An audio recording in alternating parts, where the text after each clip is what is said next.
Shalom Bapak Ibu. Bagaimana tahun barunya? Luar biasa. Boleh kasih salam kanan kirinya bilang selamat tahun baru. Silakan duduk Bapak Ibu.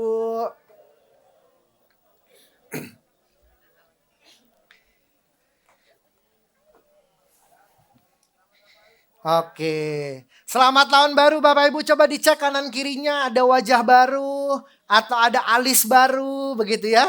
Ada hidung baru. Oke.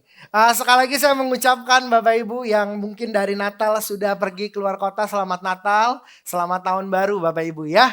Oke, jadi hari ini sebenarnya dijadwalkan untuk Bapak Gembala kita Pak Budianto Totong yang akan menyampaikan pesan gitu ya, visi di awal tahun ini. Tapi Pak Totong lagi kurang sehat. Seminggu yang lalu Pak Totong sempat dirawat di rumah sakit 3 hari begitu ya. Jadi karena suaranya belum pulih seutuhnya gitu ya. Kita doakan selesai ibadah ini Pak Totong sehat. Amin.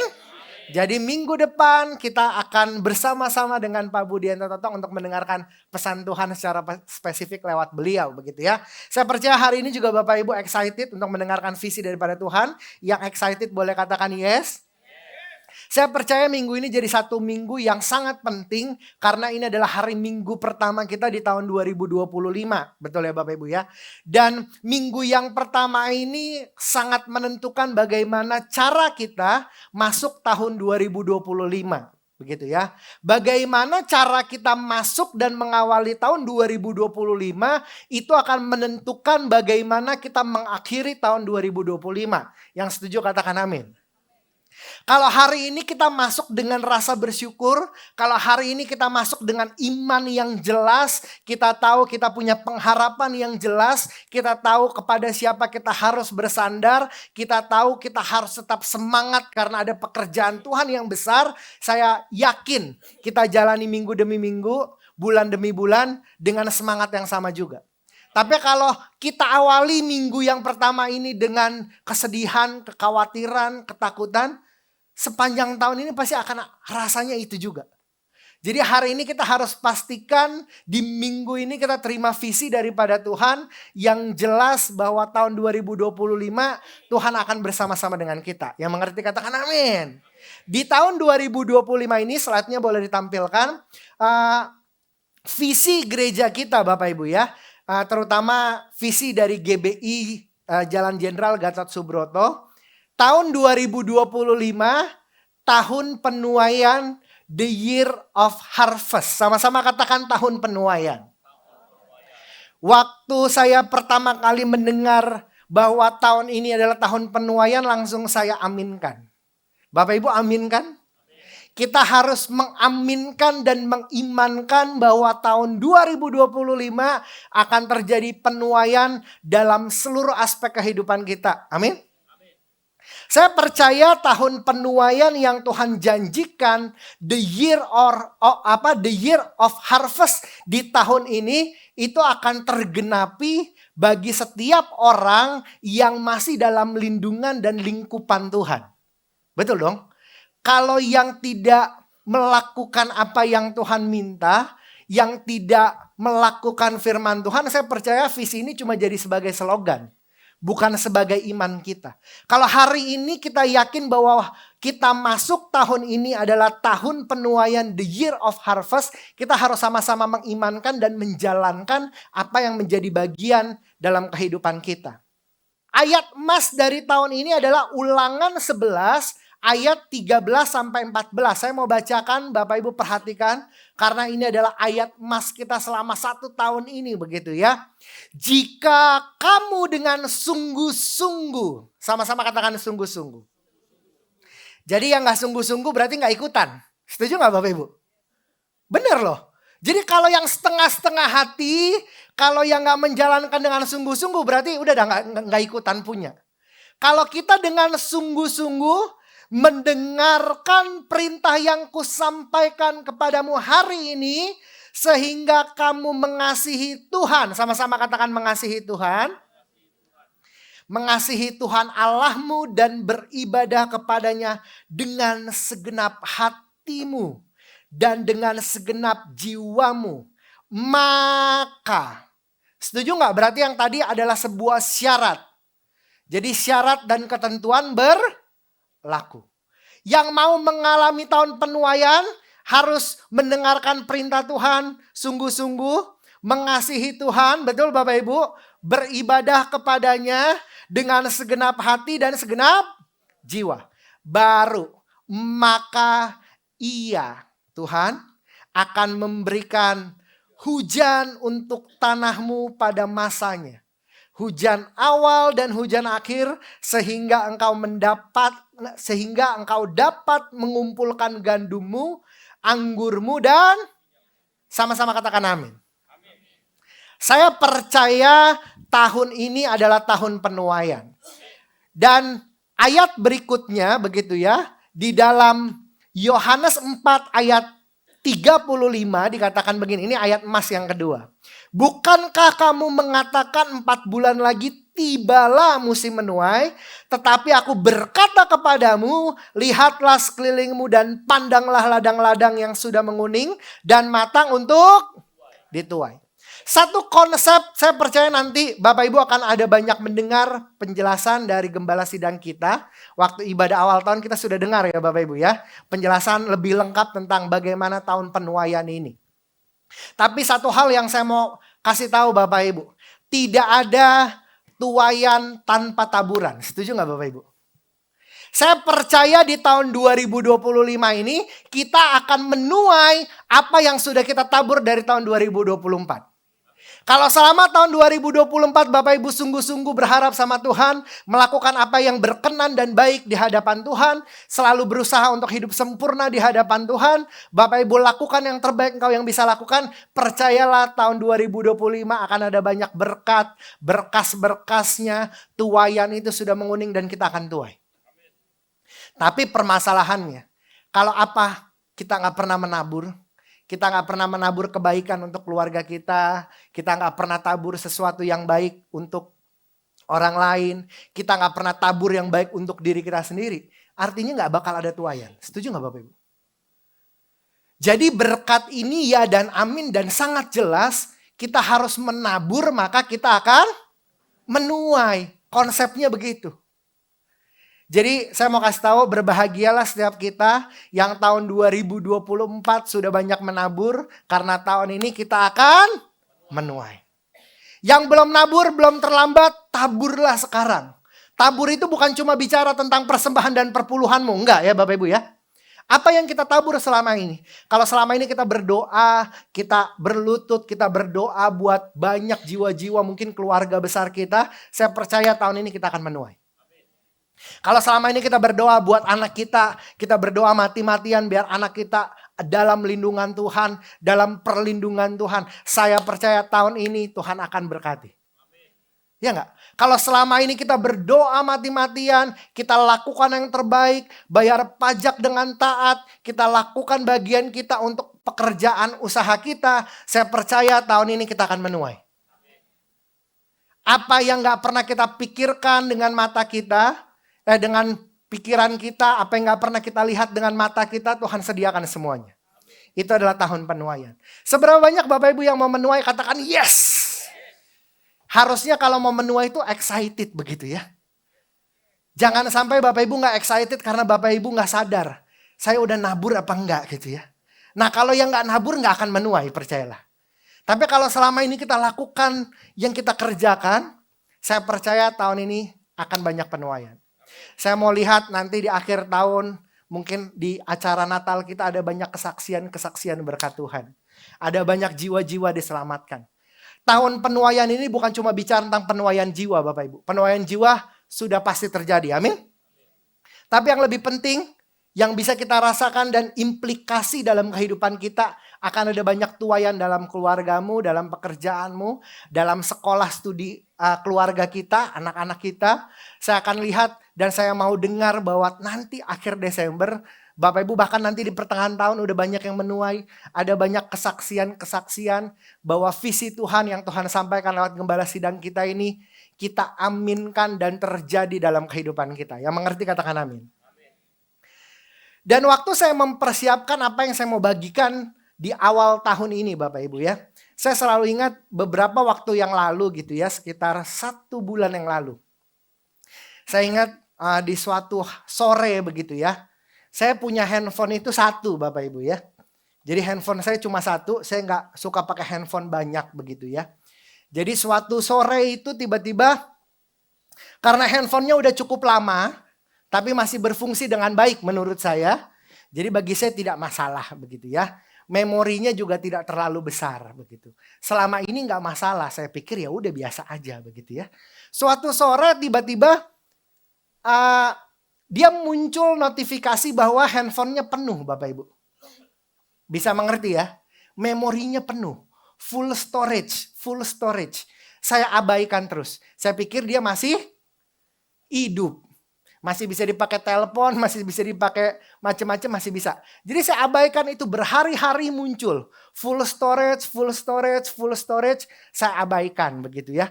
Dan kemudian yang terjadi beberapa hari dari situ, waktu saya abaikan, ternyata handphone saya mati total Bapak Ibu. Jadi udah dikasih peringatan, full storage berhari-hari, saya abaikan. Saya pikir handphonenya biasa-biasa aja. Dan kemudian dia mati total. Dicas nggak mau hidup, diteken nggak mau hidup. Semua tombol yang ada saya tekan, dia nggak mau hidup. Semua lubang yang ada saya colok, dia nggak mau hidup. Pusing nggak Bapak Ibu? Pusing sekali. Karena cuma 1 handphonenya, pekerjaan di sini, pelayanan di sini, semuanya di sini. Dan hari itu saya pusing setengah ampun. Sore-sorenya saya cari ke mall. Bagaimana cara benerin ini handphone. Saya cari di YouTube, saya cari di Google, semuanya saya cari. Semua cara mulai dari ditaruh di beras, katanya disuruh begitu. Ya, saya nggak tahu itu bener apa enggak begitu ya. Katanya disuruh apa? Dijemur dulu begitu kan. Ada yang bilang macem-macem. Teman-teman saya juga pada bilang begitu. Saya pinjam handphone istri saya begitu ya. Saya cari itu referensi semuanya banyak lah. Intinya saya bawa karena ini mereknya Apple, saya bawa ke Apple Bapak Ibu ya. Nah, waktu saya bawa ke sana, kata orangnya, waduh Pak, handphonenya sudah mati suri katanya. Jadi saya bilang gini, berarti datanya gimana? Nggak bisa diselamatkan katanya. Satu-satunya cara katanya, untuk membangkitkan handphone ini, pada hari yang ketiga, dia bilang adalah dengan mereset, sama-sama katakan reset. Jadi, mereset handphone ini kembali menjadi seperti baru. Datanya hilang, semuanya hilang, memorinya jadi kembali seperti 0. Jadi fotonya hilang, kontaknya hilang, chatnya hilang, semua dokumen yang sudah bertahun-tahun ada di handphone ini hilang. Itu namanya reset. Begitu ya. Akhirnya handphone ini harus sampai besoknya lagi, kemudian saya bawa ke service center yang lebih besar, kemudian dicolok, di-reset, hilang semuanya. Itu namanya reset Bapak Ibu ya. Saya percaya di awal tahun ini sebenarnya kita perlu mereset sesuatu dalam kehidupan kita. Betul nggak? Ada banyak yang sudah kita bawa dari tahun 2024. Ada banyak hal pengalaman mungkin, spiritual experience mungkin hal-hal yang mungkin kita anggap itu sudah lama kita tahu.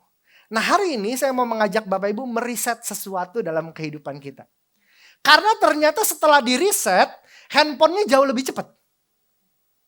Tadinya kalau buka aplikasi butuh 1, 2, 3 baru kebuka gitu ya. Tapi setelah di-reset semuanya jauh lebih baik. Dan tujuan handphonenya kembali seperti semula. Dia nggak penuh-penuh lagi begitu ya. Yang penting yang disimpan, yang nggak penting dibuang. Itu namanya reset. Nah hari ini kita mau mereset beberapa hal, mungkin paradigma, pola pikir, pengetahuan, pengalaman kita kepada sesuatu yang menjadi lebih penting dan lebih baru. Yang mau katakan amin. Ini bicara tentang reset gitu ya. Ayatnya di Filipi 3 ayat 13 sampai 15. Saya mau bacakan Bapak Ibu ya. Saudara-saudara, aku sendiri tidak menganggap bahwa aku telah menangkapnya, tetapi ini yang kulakukan. Aku melupakan apa yang telah di belakangku dan mengarahkan diri kepada apa yang di hadapanku. dan berlari-lari kepada tujuan untuk memperoleh hadiah, yaitu panggilan surgawi dari Allah dalam Kristus Yesus. Karena itu, marilah kita yang sempurna berpikir demikian. Dan jikalau lain pikiranmu tentang salah satu hal itu akan dinyatakan Allah juga kepadamu. Saya percaya tahun 2025 ini adalah tahun yang baru. Ada pekerjaan Tuhan yang baru. Ada berkat Tuhan yang baru. Ada proses Tuhan yang baru. Segala sesuatu yang baru akan Tuhan berikan tahun 2025. Yang mengerti katakan amin. Artinya kita harus meriset. Mungkin pengalaman kita tahun 2024 bisa jadi udah gak berlaku lagi. Karena sesuatu yang baru Tuhan akan berikan. Saya kasih contoh ilustrasi sebuah kisah, mungkin beberapa tahun lalu saya sempat cerita di tempat ini Bapak Ibu ya. Jadi saya mau bilang bahwa sesuatu yang baru yang gak pernah kita pikirkan Tuhan akan sediakan. Ada seorang hamba Tuhan namanya Pastor Michael dari Berlin begitu ya. Bapak Ibu mungkin masih ingat ada yang cerita ini ya. Tapi saya refresh kembali. Pastor Michael dari Berlin sekitar 2 tahun lalu dia balik ke Indonesia. Di dalam proses kehidupannya dia adalah seorang pelaksana gembala di Berlin. Dan saya kenal sama dia karena kita ada dalam satu konferensi beberapa tahun lalu begitu ya. Waktu saya pergi ke Amsterdam, ada sebuah konferensi gereja. Dan kemudian kita kenalan, dia ngobrol. Waktu dia balik ke sini, saya sempat undang khotbah di tempat ini begitu ya. Kalau Bapak Ibu masih ingat ya. Nanti beberapa kapan-kapan kita undang lagi ya. Nah, waktu dia khotbah di sini, pulang saya ajak makan di Kemangi Bapak Ibu. Atau Kemangi belakang ya. Nah, dan kemudian waktu dia cerita, dia bilang gini, ada satu kesaksian yang terjadi dalam kehidupan dia dalam 1 minggu itu dia pulang ke Jakarta. Dia bilang selama ini dia punya beban yang begitu berat, bertahun-tahun dari zaman COVID, mamanya itu bisnis adalah perlengkapan alat pesta Bapak Ibu. Perlengkapan alat pesta di zaman COVID menghasilkan atau enggak? Enggak. Semuanya minus, dia harus sewa gudang dan segala macam. Dan mamanya adalah dia bukan dari keluarga yang kaya raya, berkecukupan untuk makan, tapi dia nggak punya rumah. Sebelum COVID, 1 tahun sebelum COVID, mamanya beli rumah di daerah Kelapa Gading. Di Kelapa Gading ada yang murah nggak Bapak Ibu? Nggak ada ya, bakmi aja mahal di sana ya. Nah, jadi rumahnya seminimalisnya tetap mahal lah begitu ya. Puluhan juta KPR-nya, dari sejak COVID bisa kebayar nggak? Nggak bisa kebayar. Akhirnya Pastor Michael yang kerja di Berlin, dia kerja profesional di Berlin dan membantu mengurus gereja gitu ya. Uangnya itu untuk bayarin semuanya, hampir seluruh gaji dia untuk bayarin cicilan rumah KPR. Bertahun-tahun itu menjadi sebuah, menurut dia, proses dan beban kehidupan dia. Karena harusnya dia bisa nabung, dia udah mau jadi citizen di sana, dia harus beli aset gitu ya. Dia harus punya tabungan yang besar untuk bisa jadi citizen di sana dan segala macam. Itu tidak bisa terjadi. Sampai waktu dia pulang tempat ini, tiba-tiba suatu siang ada seorang telepon mamanya dari nomor yang tidak dikenal. Cuma telepon gini, ibu namanya ini ya? Oh iya kata dia, kata mamanya. Kemudian dia bilang gini, ibu ada masalah apa bu? Katanya. Orang dikenal gak? Enggak loh. Ibu ada masalah apa? Waktu dia ngomong begitu, mamanya jawab gak? Pasti enggak. Saya jamin pasti pada gak ada yang tiba-tiba, waduh saya banyak masalah bu. Gitu kan enggak ya? Dia bilang enggak, saya gak ada masalah apa-apa. Terima kasih, ditutup teleponnya, handphonenya. Ibu ini mikir mamanya, aneh ya ada orang telepon gitu. Biasanya telepon gak dikenal nawarin kartu kredit, member gym gitu ya. Apa nagih utang temennya pinjol gitu kan. Cuma itu doang. Nah ini enggak. Saat itu besokannya orang itu telepon lagi. Orang ini bilang begini, Bu, saya disuruh Tuhan, kali ini bawa-bawa Tuhan. Saya disuruh Tuhan tanya ibu ada masalah apa. Mamanya masih bilang apa? Enggak bu, saya gak ada masalah apa-apa. Ditutup. Kemudian dia ngomong sama Michael yang lagi ada di rumah kebetulan. Rumah itu baru pertama kali dilihat sama Michael. Jadi dia bertahun-tahun bayar, nah baru kali itu dia lihat rumah itu ya. Di rumah itu, udah gitu dia bilang gini, Mike katanya. Kok ada orang aneh telepon udah 2 hari nanyain masalah. Kata mamanya gini, kita kan gak punya masalah ya. Gitu. Mamanya lupa bertahun-tahun ini yang bayarin rumahnya siapa? Michael. Kata si Michael gini, iya mama gak punya masalah, yang punya masalah siapa? Saya. Jadi coba kalau nanti dia telepon lagi bilang aja kesulitan bayar KPR rumah. Dan besokannya bener ditelepon lagi, dibilang apa? Bu, apa masalahnya? Mamanya jawab, kesulitan bayar KPR rumah. Udah gitu si ibu ini bilang begini, Bu, sisa KPR-nya berapa? Gitu ya. Udah gitu akhirnya ditutup teleponnya, katanya ya udah nanti dikabarin begitu ya. Dan kemudian akhirnya Pastor Michael dan mamanya pergi ke bank untuk nanya sisa KPR-nya. Sisa KPR-nya sedikit Bapak Ibu. 3,6 M. Dikit ya? Dikit dong, kan Tuhan kita besar ya. 3,6 M sisa KPR-nya. Apa yang terjadi? Besokannya orangnya telepon, nanya, Bu sisa berapa? Sisa 3,6 M. Hari itu juga 3,6 miliar masuk ke rekening mamanya.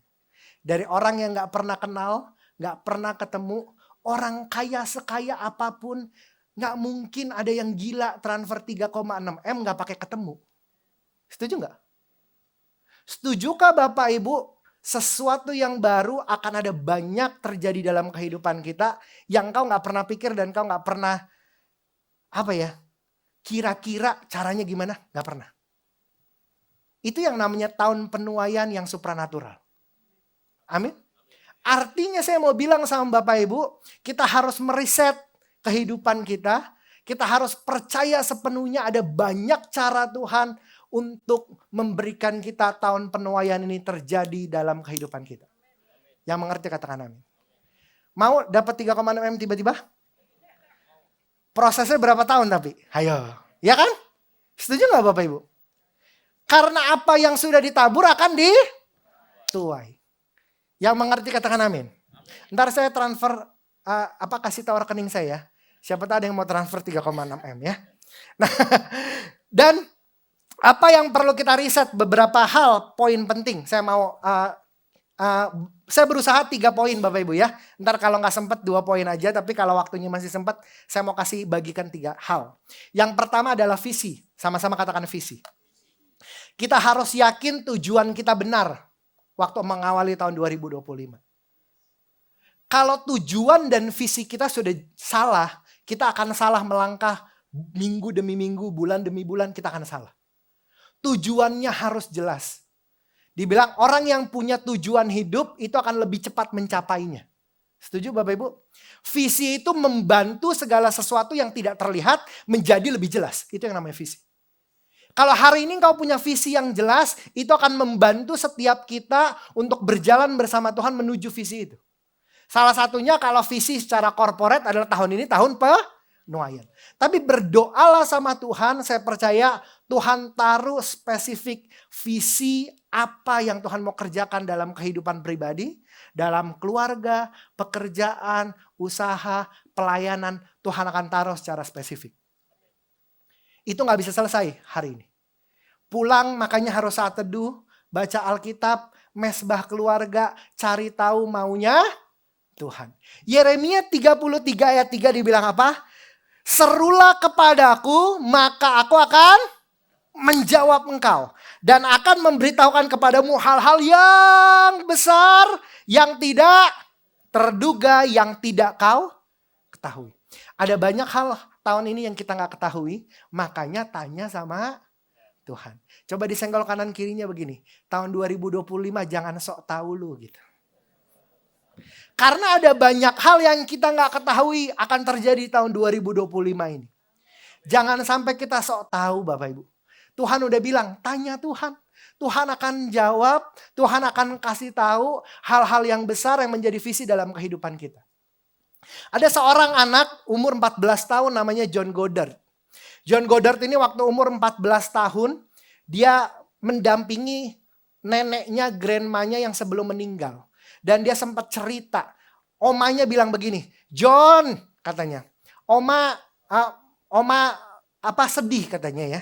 Dia bilang sampai detik terakhir oma mau meninggal banyak hal yang oma belum lakukan dalam kehidupan oma. Dari peristiwa itu si John Goddard umur 14 tahun ini, dia punya pendirian dia gini. Saya harus punya visi yang besar katanya gitu ya. Dia tulis visi umur 14 tahun, muncul 141 visi Bapak Ibu dalam kehidupan dia. Di umur 14 tahun. Visinya begitu besar, begitu banyak. Dia bilang dari umur 14 tahun dia harus jadi seorang arkeolog yang terkenal. Dia harus naik 7 gunung tertinggi di dunia. Dia harus mengarungi 4 sungai terpanjang di dunia. Dia bilang dia harus baca Alkitab setiap tahun dan habis katanya ya. Dan kemudian dia harus dirikan gereja di Afrika. Dia bilang dia pokoknya banyak hal. Dia harus bisa main piano, dia harus bisa main violin. Dia bilang dia harus pergi ke Pulau Komodo katanya. Dia tulis itu umur 14 tahun. Dia tulis semuanya. Dia bilang dia harus jadi pendeta, dia harus punya panti asuhan dan segala macam, dia tulis itu. Dan yang saya sebutkan itu semua terjadi dalam kehidupan dia. Sampai dia meninggal 127 visi kehidupannya dia tercapai, sisanya enggak. Salah satunya keliling dunia. Sisa beberapa negara lagi sebelum dia meninggal. Dia bilang dia mau pergi ke bulan, nah itu belum kejadian. Dia udah meninggal. Tapi seorang anak umur 14 tahun mengerti pentingnya visi dalam kehidupan dia. Waktu dia punya visi 141, umur 14 tahun, dia tahu dia harus kejar 141 itu. Coba bayangkan kalau dia gak punya visi dalam kehidupan dia. Mungkin dia tetap jadi orang hebat, mungkin. Tapi dia gak akan punya achievement sebanyak itu. Dia lakukan itu karena dia tahu setiap harinya, dia tahu, oh dia harus ini, dia harus ini, dia harus ini, dia harus ini. Saya mau kasih tahu Bapak Ibu, kalau waktu Bapak Ibu punya hikmat daripada Tuhan, pewahyuan daripada Tuhan, saya percaya Bapak Ibu. Kita jalaninya dengan sangat fokus. Visi itu membuat kita fokus. Nah, masalahnya apa yang Tuhan taruh dalam kehidupan kita, visi di tahun ini. Kalau ada satu hal, dua hal yang menjadi visimu tahun ini, berdoa sama Tuhan, catat di handphone, kalau perlu jadi wallpaper, biar setiap hari engkau baca, biar tiap hari engkau doakan, dan engkau kerjakan setiap hari. Itu yang namanya visi membantu kehidupan kita. Seberapa banyak Bapak Ibu yang menulis resolusi dalam kehidupanmu masuk tahun 2025? Tahu resolusi gak Bapak Ibu? Resolusi itu sama seperti visi ya. Goals dalam 1 tahun ini tuh apa? Kok muka-mukanya pada gak nulis ya? Kayak berasa berjalan bersama Tuhan gak apa-apa. Yang penting mengalir bersamamu. Saya mau bilang, anak Tuhan yang hebat itu mengerti apa yang Tuhan kehendaki dalam kehidupanmu. Ya gak Bapak Ibu? Sehingga kita gak ikut-ikutan orang doang. Kita gak salah. Tapi kita tahu visi dalam kehidupan kita. Pulang dari tempat ini berdoa, yang punya istri, punya suami, punya anak. Berdoa, mesbah keluarga, tanya mumpung masih di minggu pertama. Tuhan, apa yang kau mau kerjakan? Apa yang Tuhan mau saya kejar di tahun ini? Apa yang mau saya lepas tahun ini? Apa yang saya mau rilis tahun ini? Apa yang saya mau tabur tahun ini? Apa yang saya mau dapat tahun ini? Engkau tulis semuanya dan doakan. Nggak harus bangun gereja Bapak Ibu, enggak. Misalkan tiba-tiba ada yang bilang, wah saya Pak mau lebih berotot tahun ini biar sehat. Sehat berkenan di hadapan Tuhan enggak? Berkenan. Jadi tahu tiap hari saya harus lari pagi, gitu kan? Itu namanya menjalankan visi daripada Tuhan. Yang anak muda, tahun ini mau ganti laptop, boleh gak ditulis jadi visi? Boleh. Jadi engkau tahu kalau punya uang jangan dihambur, bisa nabung tiap bulan berapa. Itu yang namanya visi membuat kita semakin dekat menuju ke arah itu. Yang mengerti katakan amin. Seberapa banyak yang belum nulis resolusi boleh angkat tangan? Yang belum? Oh semua udah? Ntar pulang kita cek satu-satu. Kalau yang belum coba taruh di dadanya. Taruh di dadanya tangannya. Yang belum nulis. Bilang gini, bertobat. Jadi kalau pulang dari tempat ini kita tulis sama-sama berdoa suami istri gitu ya. Tulisnya yang berkenan. Jangan suami bilang mau punya istri 2, gak mungkin. Yang sesuai arahan Tuhan, serulah kepada Tuhan maka aku akan menjawab engkau kata Tuhan. Tanya Tuhan Bapak Ibu ya. Yang mengerti katakan amin. Hal yang kedua yang harus kita pahami dan sangat jelas dalam kehidupan kita adalah sama-sama katakan He is the one. Yang harus kita ulang dan pahami di tahun ini. Bahwa di tahun ini hanya Tuhan satu-satunya dalam kehidupan kita. Satu-satunya apa?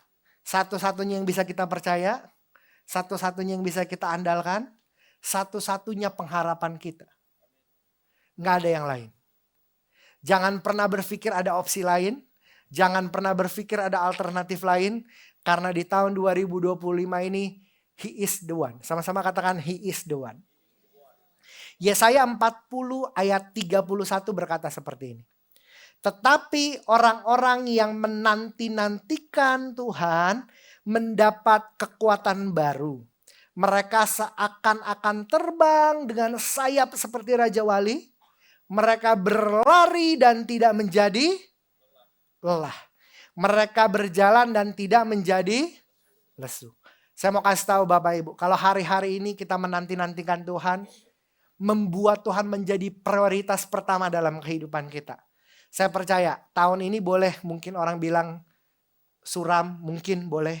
Ada orang bilang, wah ini tahun lebih aneh, ini tahun lebih politiknya nggak ini apa segala macam.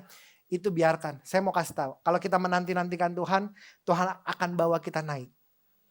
Waktu kita jalani tahun ini akan menjadi semakin ringan, walaupun ada proses, karena Tuhan bersama-sama dengan kita. Orang-orang yang menanti-nantikan Tuhan, mereka berjalan, gak jadi lesu, berlari, gak jadi lelah karena pertolongan Tuhan. Masalahnya hari ini, apakah kita mau berjalan dengan pemikiran kita sendiri, atau kita mau bilang sama Tuhan, Tuhan engkau yang jadi komandonya dalam kehidupanku. Kalau hari ini kita bilang He is the one, saya percaya Tuhan akan sediakan semuanya. Bersandar, berharap, dan mengandalkan Tuhan. Di 1 Petrus 5 ayat yang ke-7 berkata, serahkanlah segala kekhawatiranmu kepadanya, sebab Ia yang memelihara kamu. Sama-sama katakan, Tuhan yang pelihara saya. Bukan orang lain ya Bapak Ibu ya. Bukan suamimu yang pelihara engkau. Bukan istrimu yang pelihara engkau. Bukan orang tuamu yang pelihara engkau sebenarnya. Tapi sesungguhnya yang memelihara kita siapa? Tuhan. Jadi berharaplah sama siapa? Tuhan. Kenapa ada banyak orang gak berharap sama Tuhan? Atau gak menganggap bahwa He is the one? Karena orang itu belum pernah punya pengalaman spiritual bersama dengan Tuhan. Orang yang punya pengalaman spiritual bersama Tuhan pasti akan mengerti bahwa Tuhan itu sangat bisa diandalin. Iya gak Bapak Ibu? Tapi kalau kita gak pernah punya pengalaman, kita akan ngerasa bener gak ya gitu kan? Tapi kalau kita sering mengalami spiritual journey, spiritual experience bersama dengan Tuhan, saya percaya kita akan tahun ini kita bisa dengan sangat mudah. He is the one. Pasti Tuhan satu-satunya dalam kehidupan kita. Saya ingat, ini contoh Bapak Ibu ya. Beberapa tahun yang lalu sebelum COVID gitu ya, saya ingat Pak Gembala kita, Pak Budien Tototong pernah ajak fellowship para gembala begitu ya, pergi ke Thailand. Jadi ada retreat fellowship begitu ya, pergi ke Thailand. Pak Didi ikut juga kalau nggak salah ya, ikut ya, ada Pak Michael, Pak Didi gitu ya. Tahun sebelum COVID. Mungkin tahun 2019 atau tahun 2020 saya lupa ya. Pokoknya sebelum COVID kita pergi ke sana. Ada satu hari momen di mana kan semuanya sudah diatur begitu ya. Itinerary-nya udah diatur, jadwalnya sudah diatur. Karena kebetulan tour guide-nya adalah teman saya. Jadi saya tahu abis ini mau kemana begitu ya. Jadi karena saya tahu tiba-tiba pergilah ke sebuah restoran.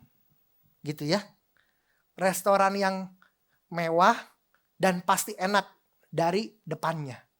Kan saya belum pernah makan di sono begitu ya. Dari depannya restoran itu sangat enak begitu ya. Dan itu adalah di luar dari rencana. Karena saya tahu kok restorannya bukan yang itu. Kenapa yang ini? Kata tour guide-nya begini. Pak Totong yang minta. Waktu masuk ke restoran yang mewah itu. Dari pintunya sudah banyak ada ikan-ikan yang hidup. Ada kepiting yang hidup begitu ya. Di restoran yang mewah. Saya ingat nama restorannya adalah Sonbun. Tahu Bapak Ibu restoran Sonbun di Thailand? Nah yang belum pernah ntar cobain. Ya. Saya pertama kali coba di situ. Ya. Tapi tiap kali saya ada bisnis trip atau saya pergi ke Thailand, saya makan lagi di situ ya. Tapi jadi satu hal yang sangat menarik begini. Waktu makan di restoran itu, Hawa-hawa orang kayanya itu kecium Bapak Ibu. Tahu nggak? Ngerti maksud saya? Jadi sekali masuk itu kayak, wah ini pasti mahal. Gitu dong. Saya lihat kita sekitar 30 orang saat itu ya, 30 orang lebih. Makan di sana, makan, saya bisa bilang makannya enak. Bahasa cinta kasih Pak Totong itu makanan Bapak Ibu. Kan ada orang love of word, ada apa gitu. Enggak, Pak Totong tuh kalau mengasihi orang, Pak Totong ada di ibadah online ya. Dia mengasihi dengan apa? Makan. Pak Totong punya satu teori yang menurut saya benar. Penuaian terjadi diawali di meja makan. Jadi semua strateginya munculnya di meja makan begitu ya. Jadi karena Pak Totong yang traktir begitu dong. Pasti Pak Totong yang traktir ya. Saya mau tanya Bapak Ibu. Dari 30 orang gembala itu semua gitu ya. Makannya tenang gak? Makannya tenang gak? Tenang dong. Itu saya ingat kepiting all you can eat. Jadi tanya kepitingnya pokoknya ada terus. Tiap udah mau habis muncul. Ditanyain Pak Totong cukup gak? Semuanya jawab cukup. Tapi kalau datang habis. Nah itu kelemahan pada pendeta-pendeta begitu ya. Tanya cukup pak. Sekali datang habis. Datang habis gitu ya. Pak Totong mengerti lah semuanya ya. Jadi tuh kepiting nambah terus ya. Pokoknya hadirat Tuhan turun di meja makan itu. Begitu kenyang semuanya ya. Saya mau tanya Bapak Ibu. Ada yang khawatir gak cara bayarnya gimana? Pak Didi aja gak khawatir dari muka-mukanya waktu kemarin. Kayak makan enak aja begitu ya. Muncul apapun, udang mabok, makan sampai mabok, apa semuanya pokoknya makan di situ semuanya kenyang. Ada yang khawatir gak? Enggak. Karena saat itu, satu hal yang saya tahu, saya bukan pencinta kepiting tapi itu enak. Satu hal yang saya tahu saat itu, seberapapun mahal restoran itu, Pak Totong bisa diandalkan. Iya enggak? Betul enggak Bapak Ibu? Saat itu Pak Totong bisa diandalkan enggak? Bisa diandalkan. Jadi semuanya enggak peduli dah itu makan berapa banyak, berapa mahal, semuanya makan dengan sukacita, pulang ke hotel tidur nyenyak. Itu cuma soal makan. Tapi saya mau bilang, kalau soal kehidupan, Pak Totong nggak bisa diandalkan. Soal kehidupan yang bisa diandalkan siapa? Tuhan. Soal keselamatan yang bisa diandalkan siapa? Tuhan. Jadi kalau hari ini kita mengandalkan manusia, hanya mengandalkan orang lain, itu adalah pilihan yang salah. Nah kalau makan bolehlah. Pokoknya kalau makan Pak Totong tenang. Enak, kenyang. Gitu kan? Tapi saya mau kasih tahu, kalau saya aja saat itu saya bisa percaya dan mengandalkan Pak Totong karena saya kenal Pak Totong. Itu poinnya. Ya nggak Bapak Ibu?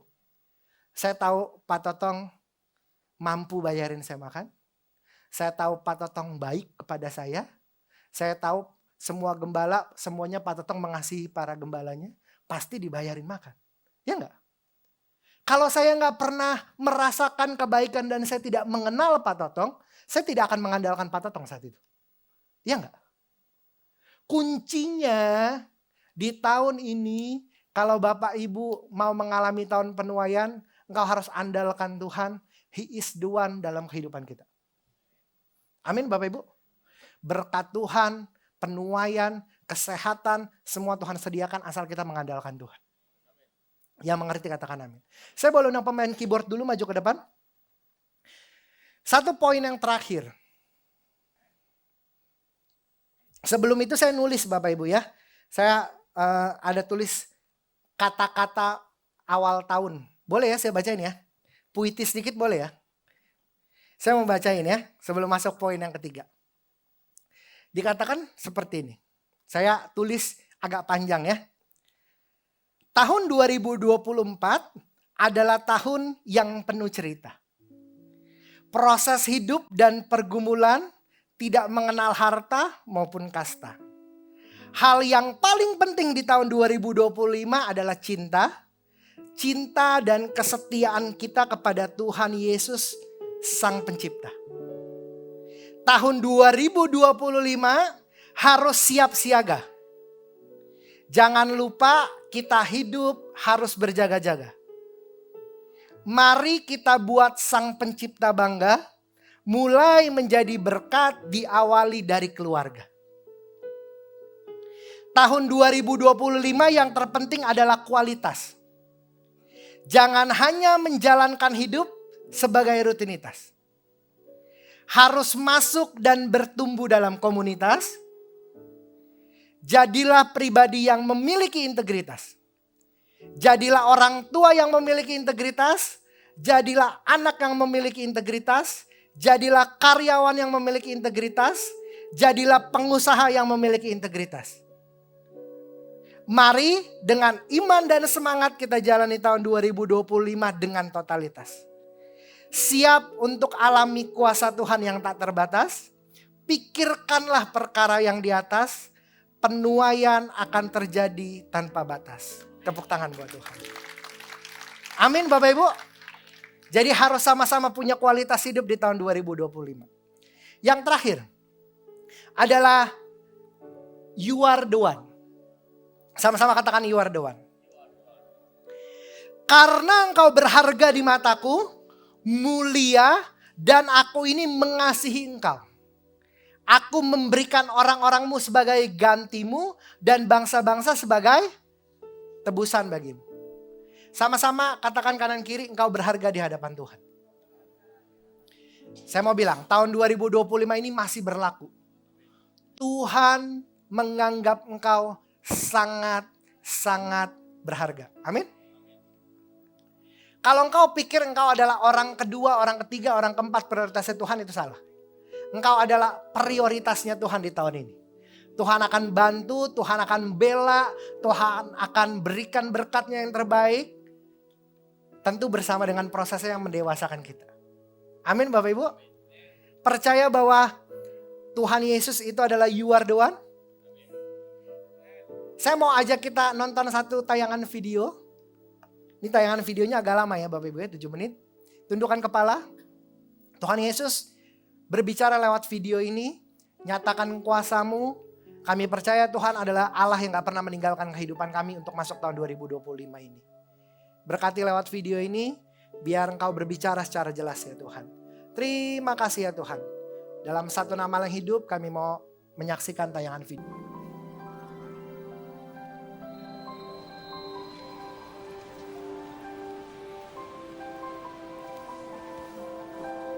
Cerita tentang seorang penjaga jembatan kereta Bapak Ibu. Dia punya seorang anak laki-laki, satu-satunya dalam kehidupan dia. Seorang anak yang dia kasihi.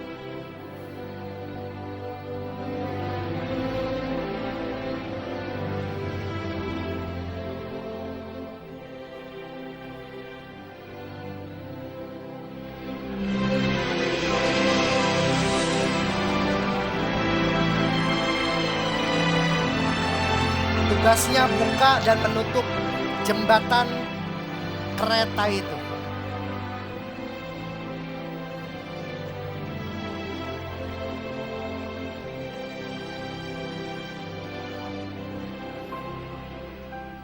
Anaknya sangat senang bermain di area kereta itu Bapak Ibu.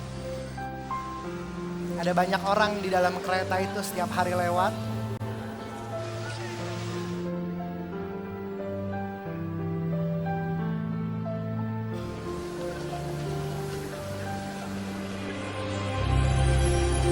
Ada yang mungkin bersuka cita, ada yang sedih karena berpisah dengan keluarganya.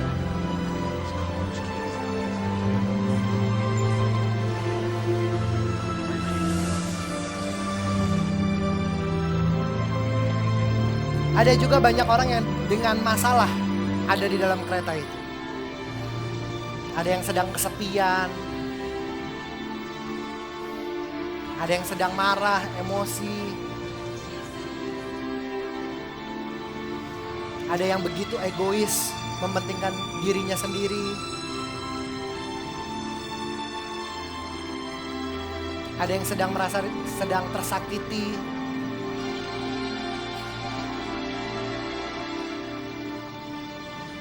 Ada yang sedang kecanduan.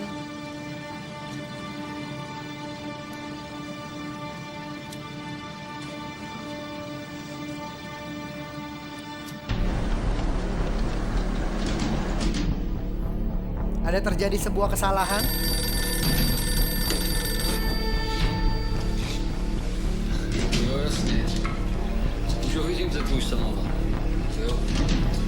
Kereta itu akan lewat dan jembatannya harus segera diturunkan.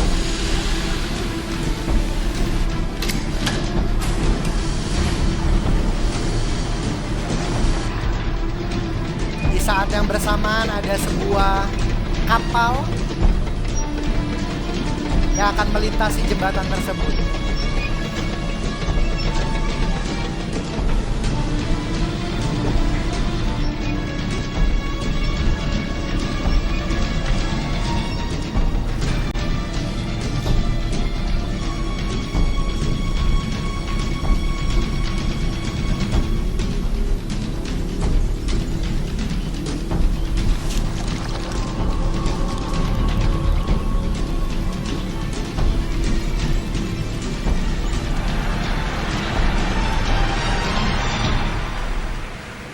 Ketika kapal ini lewat, hal berikutnya adalah harus diturunkan karena keretanya sudah hampir sampai.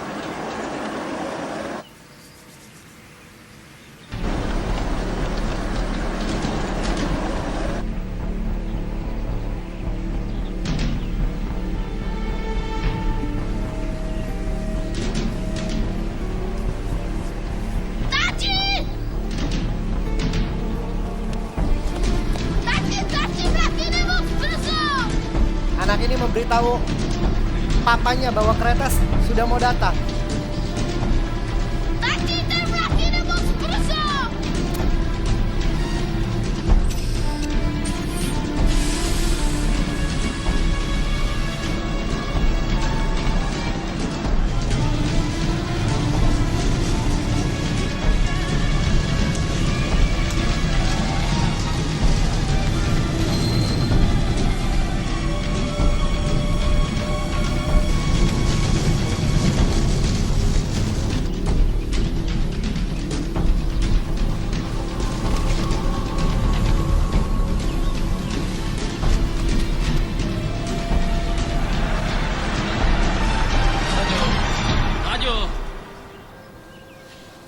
Anaknya berusaha membantu.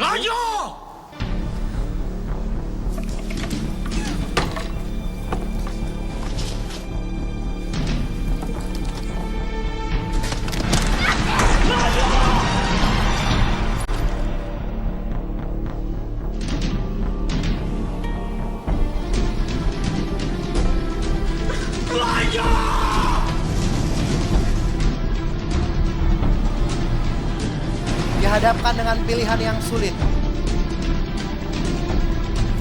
Membiarkan seluruh orang kereta itu kecelakaan dan meninggal,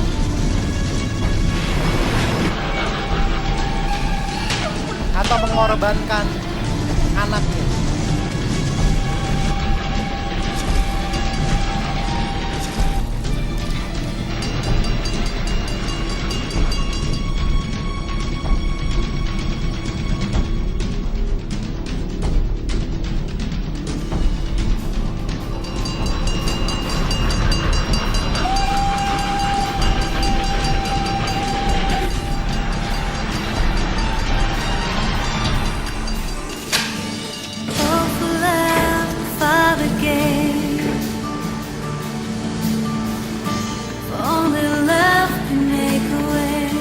Dia mengorbankan anaknya.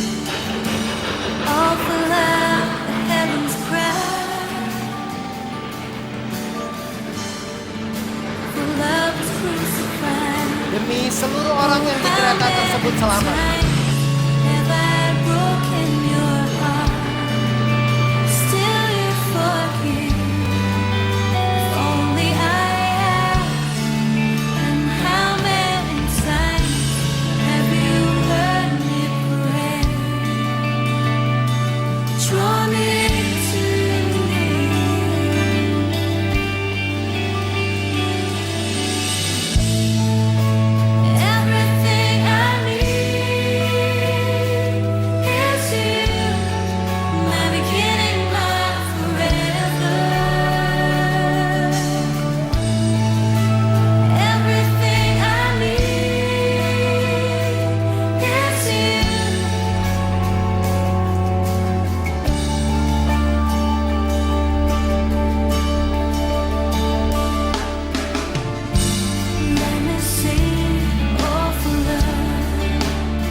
sebuah pengorbanan yang menyelamatkan banyak orang.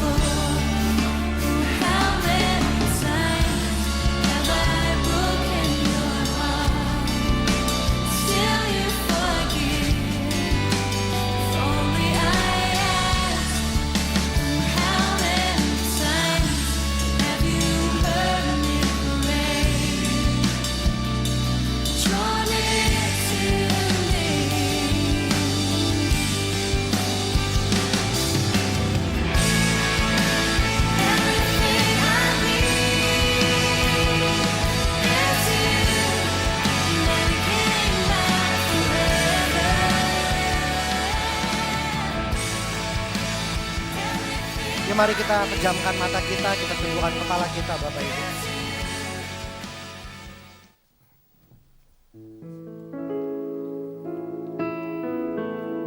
Mungkin ini memang bukan momen Paskah, ini bukan momen Jumat Agung, tapi saya mau kasih tahu Bapak Ibu. Sama seperti Bapa di surga mengorbankan anaknya buat kita pribadi. Apalagi cuma sekedar menuntun kau di tahun 2025 ini. Tuhan yang sama akan menuntun setiap kita di tahun 2025 ini. Karena you are the one. Engkau yang terpenting dalam kehidupannya.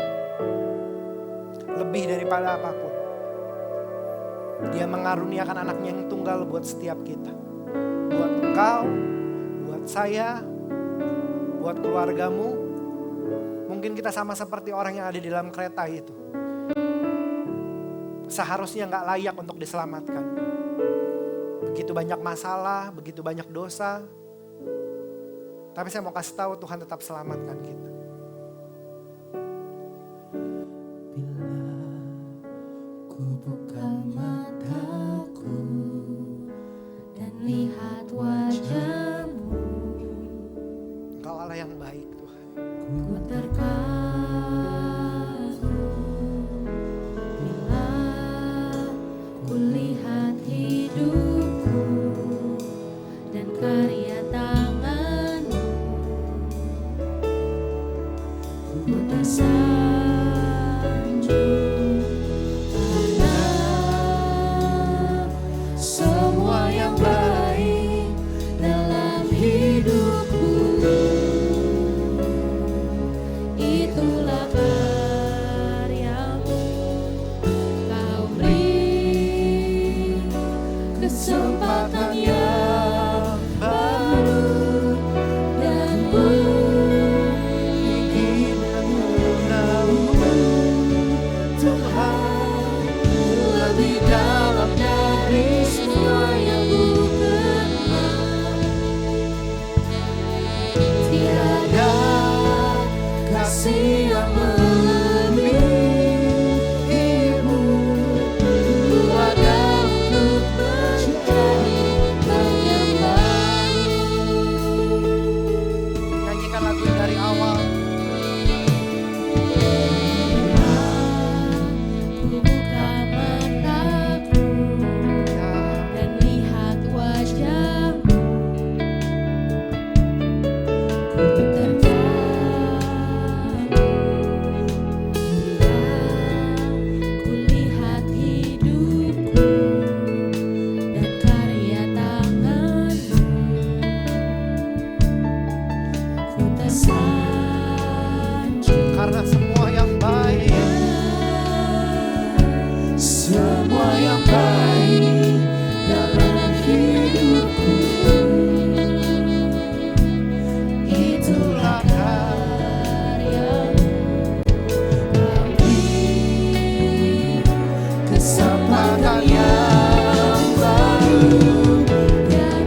Terima kasih buat tahun 2024 yang luar biasa. Terima kasih buat kebaikan Tuhan selama tahun 2024. Kami tahu Engkau akan bimbing kami masuk tahun 2025 ini.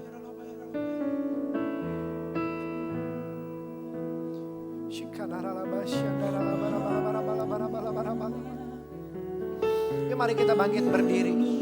Sama-sama katakan karena semua yang baik.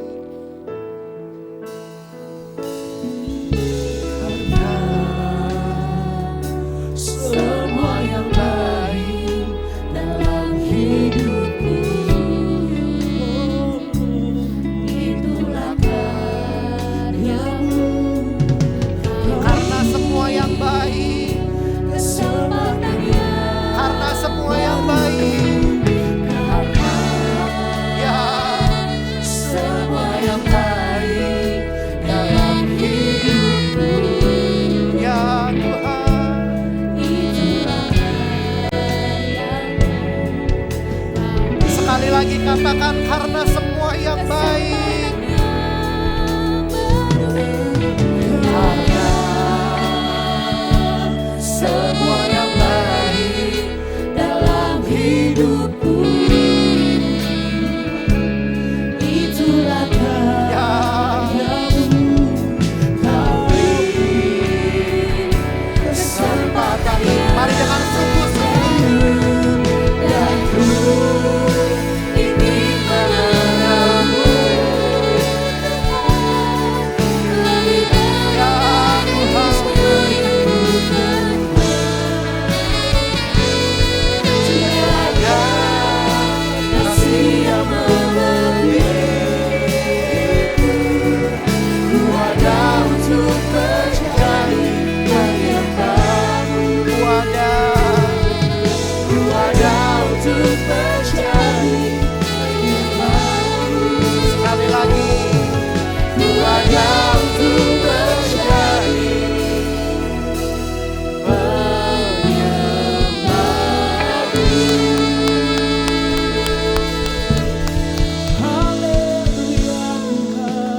Terima kasih buat kasih setiamu dalam kehidupan kami.